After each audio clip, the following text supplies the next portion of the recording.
Okay, welcome to class. We are starting up where we left off yesterday with absolute value equations. And yesterday we worked through solving the equations and then graphing them. Today we're going to kind of work that backwards. We're going to start with graphs that represent absolute value equations or expressions, and we're going to write the equation that goes with it. So the first couple are pretty straightforward.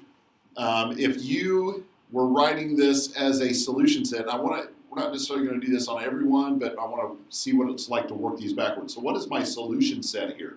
The absolute value of x. Not absolute value. What's my solution set? That's -3. okay. So sorry, my squiggly, my fancy bracket did not look very fancy there. There we go. So -3 and 3. So that's my solution set. Now I need to write an absolute value equation that goes with my solution set. So what is my absolute value equation? Absolute value of x equals 3. And so I can substitute either of these values in for x and demonstrate that my solution set works with the equation that I have. So I can say absolute value of -3 equals 3, and that's true, that checks. Or I can say the absolute value of 3 equals 3, and that's true, that checks. Okay, so I have it. Nailed it. First try. Way to go. Pretty straightforward example. Nothing too difficult here. Let's keep moving. What about this one? What's my solution set? X equals -5, +5. So I need an equation, an absolute value equation that has this solution set, that makes this solution set true. So absolute value of x equals 5. And again, just to show and to be thorough here, we can show it. Thought I changed color, sorry. We could show, there we go, absolute value of -5 equals 5, true, that checks, and absolute value, sorry, I'm having troubles here. Absolute value 5 equals 5, and that checks, that's true. So we are on a roll, okay? Now, let's try something new. What is my solution set?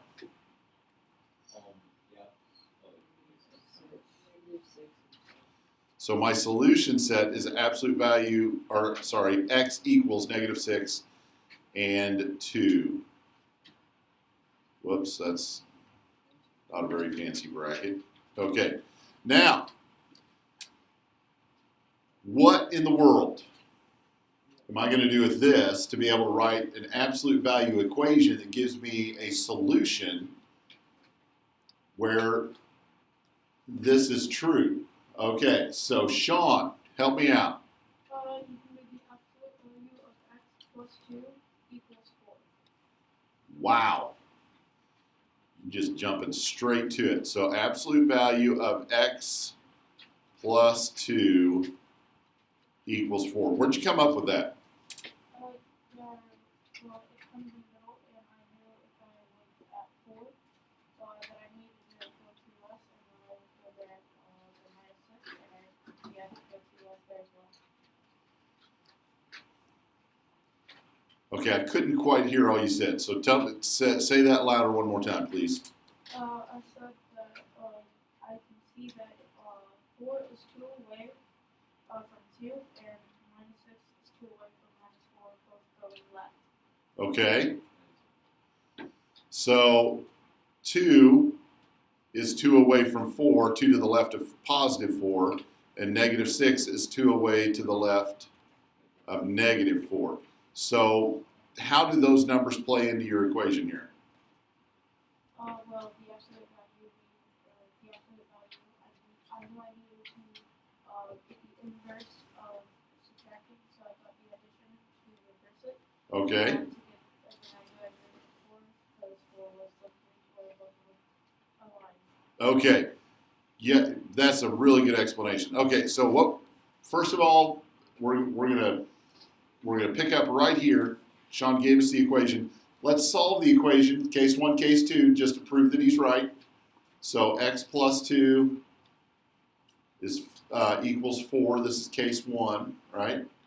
Minus 2, so x equals 2. That's one of my solutions. That one works here, right? And then case 2 would be x plus 2 equals negative 4. Subtract 2, so x equals negative 6. Okay, so there it is. There's my other solution that's here. So I've got my solution set graphed. 2 and negative 6 work in my equation to give me a value of 4, or an absolute value of 4.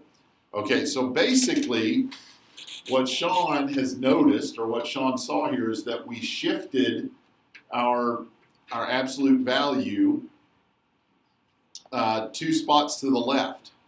Because normally we would think 0 would be in the center of our absolute value equation, right? Because if you think of this, 0 is in the middle of my 5 and my negative 5, right? 0 is in the middle of 3 and negative 3. But 0 is not in the middle of these two numbers. You with me? The middle got shifted 2 places to the left. That's the middle. So where do you see this number in your equation? Right here. So if we shifted it 2 to the left, I need to undo that shift by adding 2. So what happens if I shift it to the right? If I shift my numbers to the right, we would have to subtract to undo that shift. You with me? Okay, so where does this number show up? That's kind of the starting point before we made the shift, but it's also the distance of both of these numbers from my new middle point, my new center, right? And so how far was the shift? It was 2 over, so it should be 4 away from 0. Instead, we're 4 away from negative 2. 4 away from negative 2, okay? So there's a couple of ways to look at this. We're going to talk about some simple steps to writing these things. If you're not seeing it, there's kind of an algorithm you can use. If you're not seeing that shift, if you're not seeing like how the absolute value fits, there's still some algorithm type steps that we can go through to get there, okay? So if you're confused or lost at this point, hang on, it's going to be okay. All right. So what do we got here? Give me the solution set. Absolute value, or no, sorry, solution set is x equals negative 3 and x equals 5. So how far have I shifted and which direction have I shifted? Give you a second to think about it. First of all, which direction did the shift go? Right. It went right. How do I know? You can see it went right quickly. How do you know it went right? Because The negative 1 is The- closer to 0 than the positive one is. okay, the negative number is closer to 0 than the positive number is. Okay, so I've got more numbers on the right side of 0 than I do on the left side of 0, so it must have shifted that way, okay? Which tells me that I need to have subtraction in order to undo that shift, right? In order to move that back. All right, so how far did it shift? 1. It shifted 2. No, it shifted 1. Yeah. Okay, because if I move it 1 over, then they would both be at 4. So it shifted 1, so I need to have an x minus 1. And then what is the middle number between negative 3 and 5? 1. Positive 1. Okay? And it would be 1, 2, 3, 4. 1, 2, 3, 4. All right, so negative 1, x minus 1 equals 1. Is that what our equation should be? No? Did somebody say no?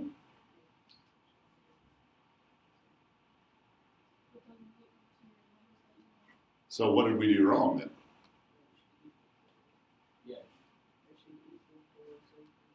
Oh, okay. It should be, it doesn't equal the middle number. The middle number shows up here. What does it have to equal? The distance of that middle number from my two end numbers. Okay, so somehow, I'm not sure if one of you said something or if I said it backwards, but I thought I was writing down what I was told to write down. Maybe I misheard. Okay, so x minus 1 equals positive 4 plus 1 plus 1, so x equals 5. That's good. We wanted that one.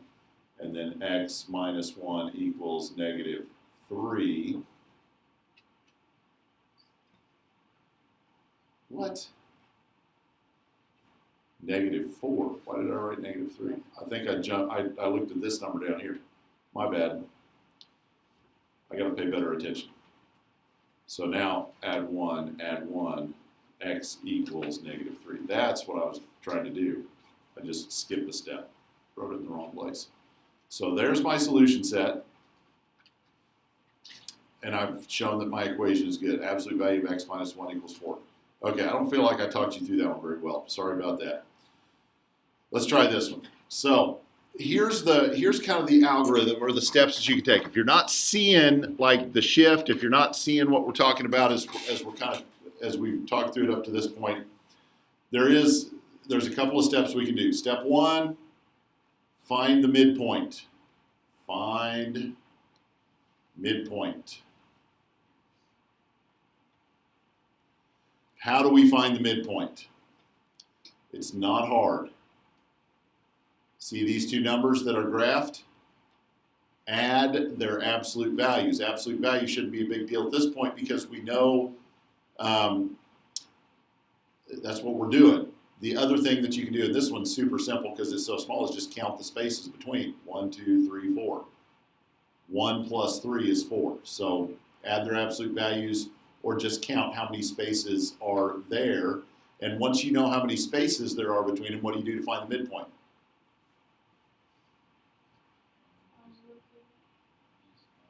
You just locate it. How many spaces are there? There's 4. Yes. What's the middle of 4? 2 is the middle of 4, so something that's 2 spaces away would be my midpoint. Okay, half the distance is what we're looking for. I'm looking for half the distance between the 2 points. That's the midpoint. So find the middle spot. Okay. Then, did I move from 0, did I move left or did I move right to get to this middle point? Right. I moved right. Okay, so is it right or left from 0 would be our next step. Right or left from 0. If I moved right, I need to subtract to undo that move. So right means I'm going to subtract. If I move left, I'm going to add. So this one moved right, which means I will need to subtract. So I need x minus.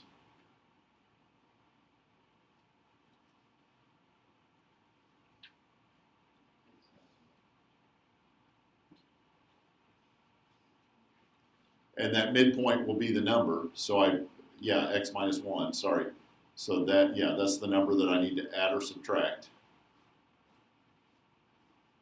So right, subtract the midpoint from 0. Left, add the midpoint to 0. Left, sorry. Anyway, I'm not saying the right words.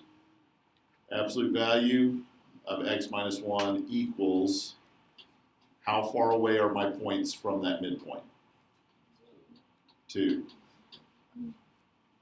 So the sum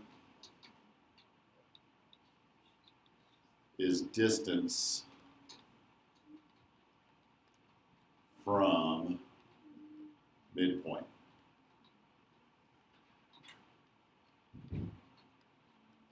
So x minus 1 equals 2 on this one.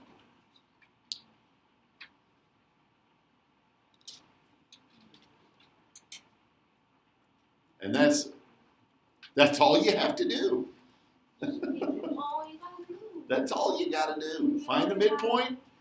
If you went right, you're going to subtract that midpoint from zero from your variable.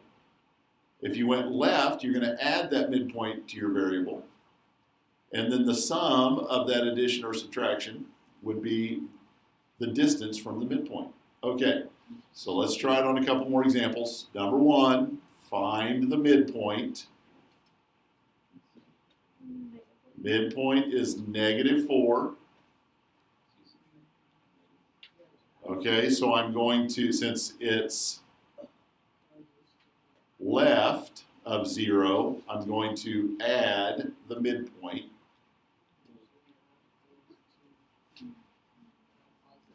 And then the sum is the distance both of these points are from my midpoint. How far away are they from my midpoint?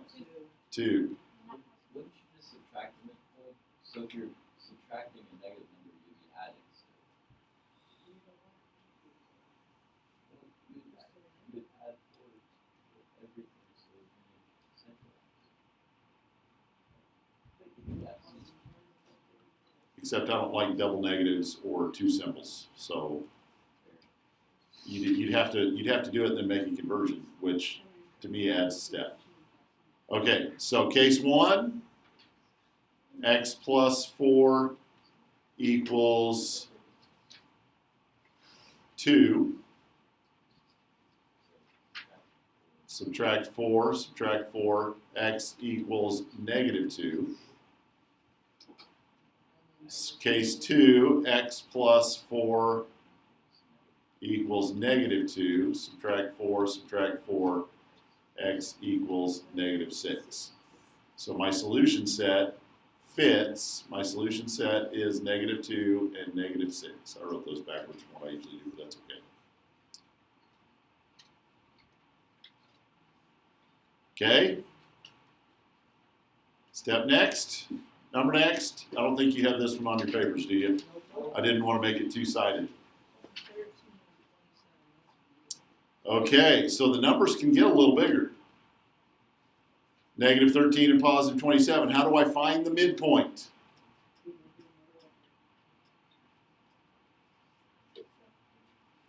Add the two absolute values. What's 13 plus 27? And what's 40 divided by 2? So that's the distance between, it's 40 steps from -13 to 27. Okay, so 20 is in the middle. There are 20 steps is in the middle. So what's 20 steps away from 27? 7. What's 20 steps away from -13? 7. So did I shift right or shift left? Right. I shifted right, so I need to subtract the midpoint, which is 7. So x minus 7 equals 20. Add 7.